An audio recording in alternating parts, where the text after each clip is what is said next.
In this video, I'm going to teach you how to do XLOOKUPs. We're also going to look at VLOOKUP so you can see the thing we're now replacing that had limitations, and how XLOOKUPs is now the only thing you need to know. And the even better news is not only does it replace VLOOKUPs, it replaces HLOOKUPs, and it does the job better for both of those. There was a time where I used to look at job descriptions and they used to ask for the ability to do pivot tables, VLOOKUPs, and all these other things that kind of showed you were at an intermediate level with Excel. But here's the thing, guys, VLOOKUPs are now really old. They were designed decades ago and actually came with some limitations that didn't completely solve the problem. The good news is it's been rendered completely obsolete with XLOOKUPs. And XLOOKUPs actually came in 2019, and I only really learned about them about 4 or 5 years ago. The even better news is that XLOOKUPs are even easier than VLOOKUPs. That took a little bit more technical skills, I think. So yes, by learning XLOOKUPs, you're going to be able to do more and have less headache in Excel. Also, if you're new to Excel, this is the best place to start, and you don't have to go through the pain of learning V and H lookups. If you want more practical tips like this, then go ahead and hit the subscribe button. Also, if you're going to chuck your email in on my newsletter subscription list, I'm going to give the first 100 loyal subscribers free access to the first product I create. If you want to be one of them, then please go subscribe. So as we get into this lesson, just a really quick intro to me so you know who you're learning from. My name is Roshan. I have a career and background in corporate finance advisory.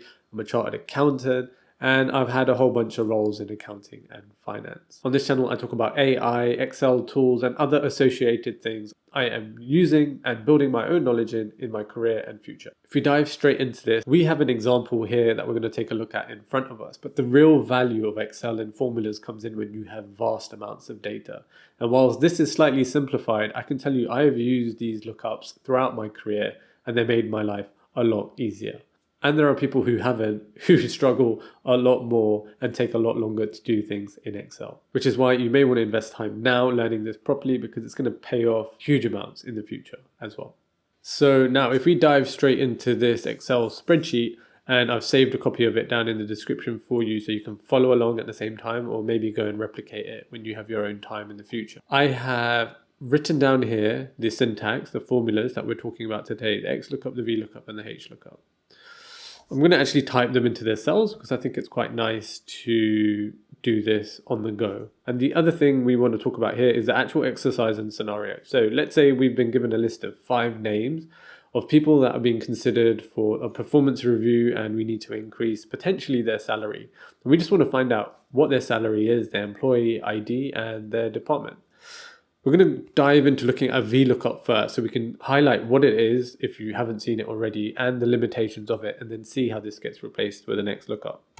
So with the VLOOKUP, and if you're new to formulas, I suggest you go and look at my video on Introduction to Formulas, where you'll just learn a little bit more, which I can link here and down in the description for you. And here, effectively, I do want to look up Amanda in this table. So in this lookup, I've picked Amanda because VLOOKUP also tells me here what I want to do. Then it says table array. So effectively, I want to pick the table where I want this data from. And this data that I want is actually stored in this employee data table. So I'm going to pick that. The next thing you want to do in a VLOOKUP is to pick the column index number. So here, 1, 2, 3, 4, 5. I want the 5th column index number. The last thing in a VLOOKUP is you actually have to tell it, because by default, it doesn't always default to an exact match. So I'm going to put 0, and I've actually always used 0 when looking at VLOOKUP. This will find the exact match. So Amanda Martinez as an exact match, nothing similar to Amanda. That's probably 99% of the time what we want. The other thing to highlight here is that we are using these lookups where we have a unique identifier. If we had 2 Amanda Martinez's, we're going to have trouble because it's just going to find the first one it comes to. So remember that when looking lookups, we want a unique identifier. When I hit enter on this, if you've used VLOOKUPs before, you may have already seen my error, but let's just see what happens. I get an NA.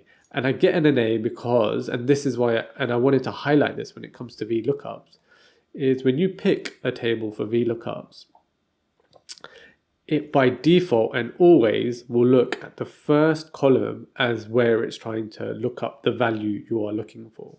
So in this instance, I'm trying to look up the name in the employee ID column, and that's just wrong.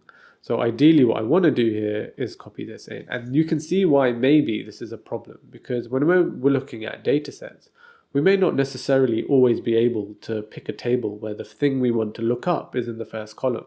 So in the past, in my career, a lot of the time I end up trying to fix the data, having to shift columns ahead of the column I want to actually find the data in, if that makes sense. And I'm actually just playing around with the data, and the XLOOKUP is going to save us here. But with the VLOOKUP, there was a lot of manipulation that we might have had to do in those scenarios. I'm going to hit enter here, and we get this number. If you're familiar with Excel, you'll probably identify this looks like a date. This is actually the number version of the date. If I was to change the format in this cell to a date format, which let me just do because we're talking about it here, it will return the right date. I'm going to undo that in just a second, but Amanda Martinez, we can see actually 5th of April 2017, it's returned a good value, but it's returned the wrong one. And you might know why that is. And that is, let me just undo that so we get rid of the formatting. The reason is, we needed to change this. When we changed the lookup table, we actually needed to change the number of the column index that we want to look up. So now this will look up the 4th column, which is what we want, 1, 2, 3, 4, and hit enter. And it's returned £95,000. Great, that's exactly what we wanted. I'm not focusing too much on the formatting here, but that is the right number. If we wanted to do this with a VLOOKUP, if I had a really huge table back in the day, I would do something like putting 1 in the first part of the table I was going to select. And in this instance, actually 1 would go in here, and I would go equals +1.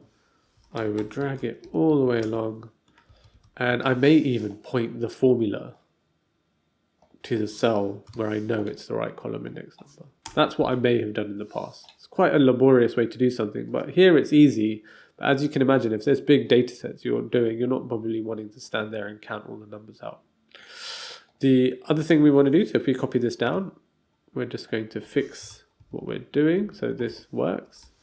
We copy it down, and then we have our VLOOKUP done. So we've got Jessica Taylor, 48,000, Lisa Anderson.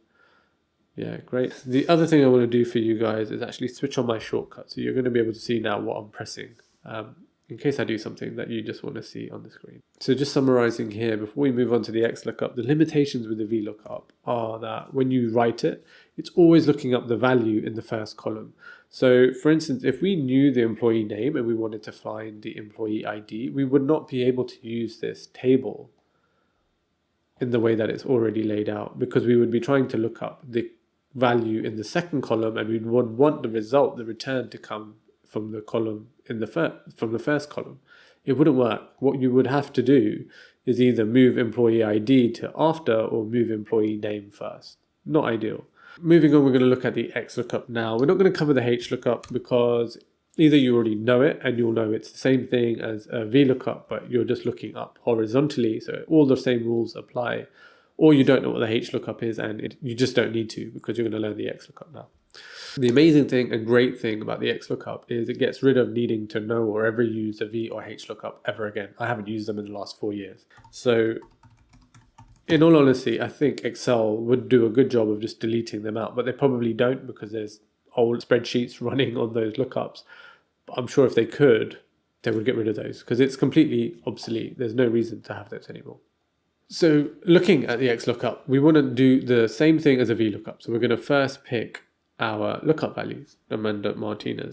The next thing we want to do is look at a lookup array, and this is different to a lookup table. An array is actually a specified column. So here, what we want to do is pick employee name, and we're going to go all the way down and select the whole column. The next thing is we want to put the return array. So where do we want the result from? So we picked the lookup array where we're looking up the unique identifier, and in this case we want the salary.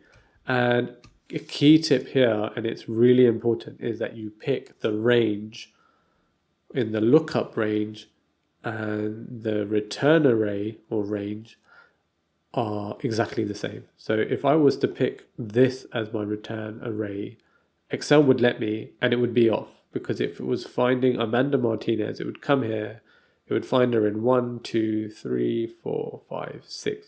In the 6th row, it would then go to pick out the result in the 6th row here, and that would be 1 row too high, right? So make sure this is always exactly the same.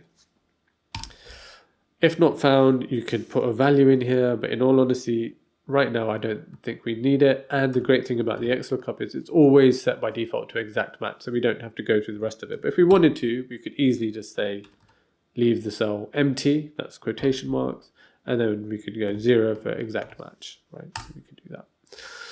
We get this, we go back into our formula, we just quickly fix it so that when we drag it down, it's doing the right things and not moving along.